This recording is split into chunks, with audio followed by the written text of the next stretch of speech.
Covering politics in Memphis for any length of time. You know, the Lowry prayer breakfast has become quite a tradition. Took a brief recess, but was back again with this new year, and usually features a major speech by the mayor. And so this was Mayor Paul Young's first time to appear at the prayer breakfast, and made some news for his comments about what he sees as being too much drama and foolishness in the city. Here's exactly what he said. He said, "My hope is we figure it out as the leaders in this community, is that we double down on hope and opportunity and turn down the drama and the foolishness. I am sick of our city being a spectacle." He goes on to say, "We don't need more spectacles. The kids are looking up to us. We are the grown-ups, we are the adults, and we are not going to agree on everything. So let's be clear, I'm not a fool. I understand that. But we can dial down the drama and show our kids real leadership." Finally says, well, we'll show in a minute what else he went into, but basically, there were a lot of people in that room. Otis, there were 300 people. Tawan, you know many of them, right? Oh, yeah. Including the superintendent of schools, including several school board members, including city council members, county commissioners, Congressman Cohen, county mayor, all there. Start with you on this one, Tawan. Who was he talking to when he says there's too much drama and foolishness in this city? Everybody, or somebody in specific? You know, I think he was talking about something in Pacific, but I think it's enough to go around. And I think we've all experienced audiences that were unruly in political settings. But we've also had to have, when you have that, I'm not going to get on the audience, because I think that's a part of protest and speech. However, you have to have strong leadership to get it in. So you're talking about the chaotic school board meeting. I'm talking about any of them. Or any of them, okay. Any of them. You have to have strong leadership to get it in order, at even recess if you have to, so the security personnel to get it in order. Because people have a right. This is a public meeting, but it is a meeting of the body in the public. Yeah. And so you have a right to take care of business. The same thing with the state, but you have to figure it out so you can calm the audience down, so you can get your business done. And this is not germane to the school board. We saw this on the state level. We've seen it in other every meetings. level of government, honestly. That's right. But leadership has to get it in order. And if you don't have a strong leader to do that, then the body needs to look at their leadership and figure out a way But you do think the mayor had a point? It. I do think okay. yes. Mark, what are your thoughts about that? You've headed some county commission meetings. You know how drama-filled they can be. Well, I think he would have had more of a point if he would have identified who he was referring to, because the way he left it, it leaves us to fill in the blank, and I'm not going to be one of the people that fill in the blank in terms of the craziness that we have here in Shelby County. But his own words sort of overpowered the things that I did listen to him say, and I did listen to his speech several times because I really wanted to understand what he was saying. And he said some important things. He was proud of opening the library in Orange Mound. He was proud of the African-American mayors coming together to talk about crime in Shelby County. He talked about how crime is trending toward a better day.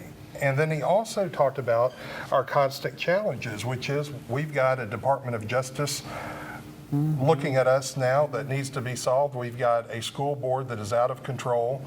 He talked on poverty. He talked about poverty. He talked about some positives and negatives. But that one line basically disappeared everything else that was really important. And again, he wasn't specific. So, and again, why should we fill in the blanks on what that is? Well, I was very good in school when there was a test and you filled in the blank. Yeah. I did quite well on that. I understand. And I filled in the blank here. He was talking about the school system here. That's why he talked about the kids. The kids are looking at us. Well, the kids don't look that much at a city council meeting or county commission meeting or even state legislature. But the kids, some of the kids were even at that meeting on December 17th. He was talking directly about the foolishness and the drama that went on with the school board, and I agree with him wholeheartedly on that. We didn't have leadership at that meeting, and that is what has made us a laughing stock. All the other things that he said, I agree with you on all of that, Mark. But I think he was right to say, let's tone down the foolishness and let's get to work solving the real issues. I guess, Otis, again, I don't disagree with what you're saying. I just wish he would have been more direct. Because right now we need leadership coming out of that school board. And who is the guy right now who's raising his hand to try to negotiate that? You've got Mark White.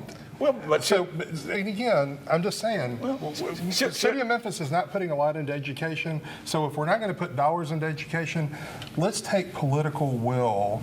And also, Mayor Young announced that he wants to run for mayor again in 4 years. If he wants to do that, let's hold him accountable and let's let him use the power of his office to say to the school board, I expect better. Why can't we ask him to do that? well, we don't have time to go into a lot of detail. But you know, I do support the right of the school board to discuss hard issues and issues that the community may not be aware of that they need to discuss. I just don't like the manner in which that was done. Right. I don't think Absolutely. any of It was us- ham-handed. It was ham-handed. No one would disagree with that. This marked the meeting, the prayer breakfast also marked the basically 1 year anniversary, the first 1 year of Mayor Young's term. I'd like you all to just give me a quick grade of how you think his first year has went. You all are very savvy about what are reasonable expectations, what we've seen in past mayors. I'll start with you, Otis. I give him a B. I think he's done some good things. I think he's been a strong leader. He certainly has been accessible. And I like that in his first year. Of course, there are a lot of issues that we're facing here. A lot of them he inherited. But I give him a pretty strong B right now. Very good. I give him a B minus. I really would. I think what I like about him most is his temperament. He has good temperament. He has good communication skills. I think he has probably, and he does not confront people like you probably want him to.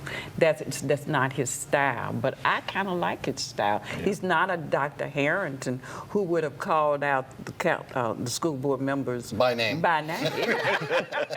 Yeah. But I like Dr. Harrington's style. I respect people for who they are, and that's not his style. Yeah. But I think he's had so many balls he had to catch from the previous administration to try to clean up and clean up the aisle 13. aisle 13 in the supermarket that it's been hard for him to push forward things he wanted to do on the big scale. He's done some good things, but not on the big scale. How about you, Commissioner? I'm gonna give him a grade as well as make a notation that sometimes a good professor will do at the bottom of your paper. Yeah. And that he has been in office for 1 year. It's a 4-year term. And I think it's really unfair or really not fair to him for us to give him high marks or low marks. What I give him right now is honestly 1 year into his term is an incomplete.